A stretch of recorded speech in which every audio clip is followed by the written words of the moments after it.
دویمه سپاره او 14 نمبر رکو سوره آل عمران 8 نمبر رکو. دریمه سپاره 14 نمبر رکو سوره آل عمران 8 نمبر رکو. بسم الله الرحمن الرحیم. وقالت طائفة من اهل الكتاب او جماعت د اهل کتاب آمنو ایمان وړي بالذي په کتاب باندې انزل چې نازل شوی علی الذین په خلق باندې امنو چې ایمان ورته وجه النهار د ورځې په شورو کې وکفروا آخره په ماښام کې منکر شي لعلهم یرجعون لپاره دې چې دوی وګرځي ولا تؤمنوا تاسو یقین ملرئ الا لمن تبع دینکم مگر د هغه سړي څوک چې د ستاسو دین پیروکار شي. قل ته ورته وفرمایه ان الهدى هدى الله بېشک هدایت د الله هدایت دی ان یؤتى احد مثل ما اوتیتم که چیرته ورکړی شي په مثل د هغه څه چې تاسو درکړی شي یو کس ته او یحاجوکم یا تاسو بیا هغه باندې دلیل وګرځئ عند ربکم د خپل رب په نسبت باندې. قل ته ورته وفرمایه ان الفضل بید الله بېشک فضل د الله په دست قدرت کې دی یؤتیه من یشاء ورکوي چاته چې خوښه شي. فضل الله کوي چې په چا باندې خوښه شي. والله واسع علیم الله وسعت والا علم والده یختص برحمته من یشاء خاص کوي په خپل رحمت سره چاته چې خوښ شي څوک چې خوښ شي. والله ذو الفضل العظیم الله لوی فضل والده.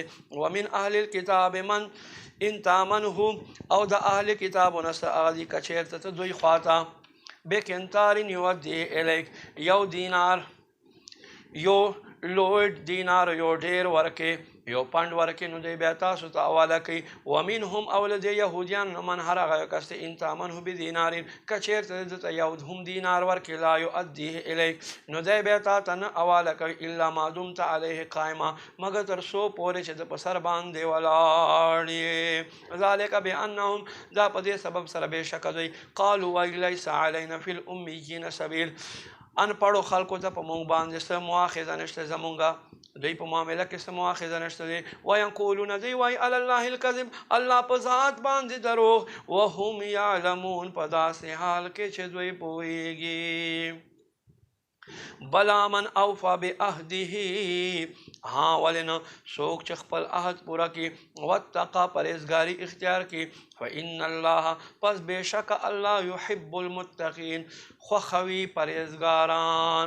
ان الذین بېشکه خلق یشترون بعهد الله هغه خلق چې عهدونه اخیستوي و ایمانهم خپلو قسمونو په بدل کې ثمنا قلیلا لږ شانتې مال د دنیا اخیستل کوي. اولئک دا خلق لا خلاق چې نشته څه حصه لهم دوی دپاره فی الآخرت په آخرت کې. ولا یکلمهم الله الله به نه دوی سره کلام فرمایي ولا ینظر الیهم یوم القیامه الله به دوی طرف ته په ورځ د قیامت نه ګوري. ولا یزکیهم او نه به دوی پاک کوي. ولهم عذاب علیم او دوی دپاره درد وال عذاب دی.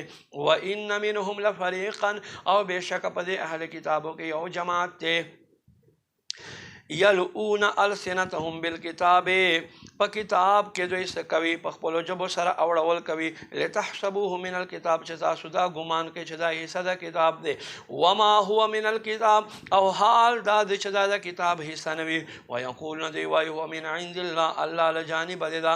وما هو من عند الله حالانکه دا الله له جانبه نه وي. ویقولون دوی وایي علی الله الکذب الله په ذات باندې دروغ وهم یعلمون په داسې حال کې چې دوی پوهیږي. ما كان لبشر ان يؤتيه الله الكتاب والحكم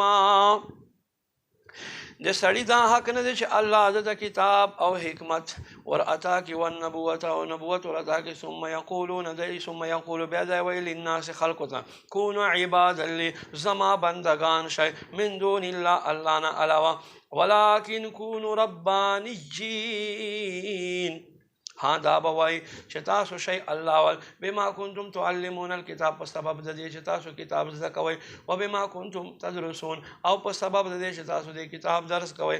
ولا یامرکم او حکم به تاسو ته نه کوي ان تتخذوا الملائکة والنبیین اربابا دا چې تاسو فرشتې او پیغمبران خدایان وګرځوئ. آیا امرکم آیا تاسو حکم کوي بالکفر په کفر سره بعد رستو اذ انتم مسلمون رستو د دې چې تاسو مسلمان شئ.